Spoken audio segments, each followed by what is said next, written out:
अस्सलाम वालेकुम, this is Rasnain. Welcome back to another interesting episode. दोस्तों, आज के इस एपिसोड में मैं आपसे एक ऐसी कहानी शेयर करता हूं जिस कहानी के मोरल की शायद आज हम सब उस्तादों को शिद्दत से ज़रूरत है। सो आइए दोस्तों, कहानी को शुरू करते हैं। दोस्तों, इस कहानी की शुरुआत होती है एक शानदार शादी से, एक वेडिंग सेरेमनी से। ऐसी वेडिंग सेरेमनी जिसमें काफ़ी बड़े बड़े मुअज़्ज़िज़ लोग आए हुए होते हैं। तो उस वेडिंग सेरेमनी में एक शख्स की नज़र अपने एक बुजुर्ग उस्ताद पर पड़ जाती है जिसने तकरीबन उसे 27 साल पहले प्राइमरी स्कूल में पढ़ाया था। वो शख्स उस उस्ताद के करीब जाकर बैठता है, उसे अदबन सलाम करता है और पूछता है, सर आप मुझे जानते हैं?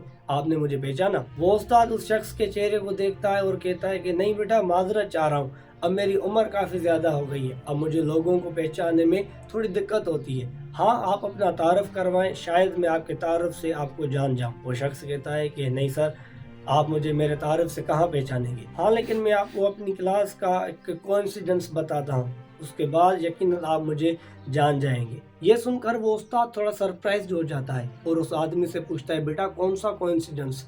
फिर वो आदमी बोलता है, सर याद है, स्कूल का आखिरी दिन था, कल से समर वेकेशन स्टार्ट होने वाली थी, छुट्टी में बस चंद मिनट रह गए थे। तो उस वक्त क्लास के एक बच्चे ने आपको आकर कंप्लेन की कि सर मेरी घड़ी गुम हो गई है। आपने उस बच्चे की कंप्लेन को मद्देनजर रखते हुए क्लास के सभी बच्चों को कहा कि बेटा इस बच्चे की घड़ी गुम हो गई है और मैंने आप सब में से तलाशी लेनी है, लिहाजा जब तक मैं तलाशी पूरी नहीं कर लेता तब तक आप में से कोई भी बच्चा क्लास से बाहर नहीं जाएगा, चाहे तो सारा स्कूल छुट्टी कर जाए। और सर क्लास के उन्हीं सभी बच्चों में मैं भी शामिल था, लेकिन जब आपने ये कहा ना कि कोई भी बच्चा बाहर नहीं जा सकता अनटिल मैं अपनी तलाशी मुकम्मल नहीं करूँ, तो सर ये सुनकर मेरी हार्ट बीट तेज हो गई, मेरे पसीने दुगने हो गए।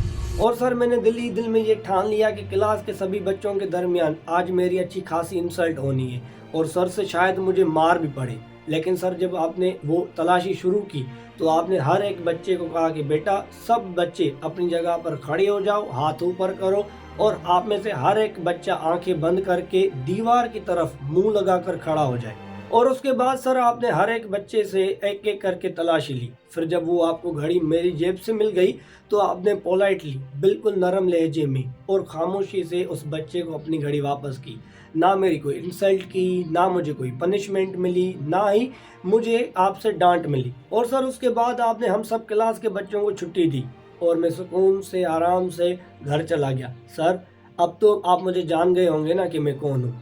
ये सुनकर वो उस्ताद उस शख्स के चेहरे को देखता रहा और उसे कहने लगा, बेटा वो आप थे, लेकिन आपको एक हकीकत बताऊं, उस दिन मैंने तलाशी लेते हुए अपनी आंखों पर भी पट्टी बांधी हुई थी। वो शख्स हैरान हो जाता है और पूछता है, सर ऐसे क्यों? फिर वो उस्ताद कहता है कि बेटा मैं नहीं चाहता था कि मुझे पता चले कि हकीकतन चोर कौन है। तो दोस्तों, इस कहानी का यही मोरल है कि एक परफेक्ट, अच्छा, सच्चा वही उस्ताद है जो ना सिर्फ अपने बच्चों की तालीम पर बल्कि उनके किरदार पर भी काम करे। दोस्तों, अगर वीडियो अच्छी लगी तो लाइक करें, शेयर करें अपने फ्रेंड्स एंड अपनी फैमिली रिलेटिव्स के साथ, और एक प्यारा सा कमेंट करके ज़रूर जाना कि क्या आज हम सबको ये फार्मूला अपनाना नहीं चाहिए, कि आज हम सब उस्तादों को इसी नक्शे कदम पर चलना नहीं चाहिए, ये चलना चाहिए। मिलते हैं दोस्तों अगली वीडियो में, तब तक मुझे दीजिए इजाज़त। अल्लाह हाफिज़।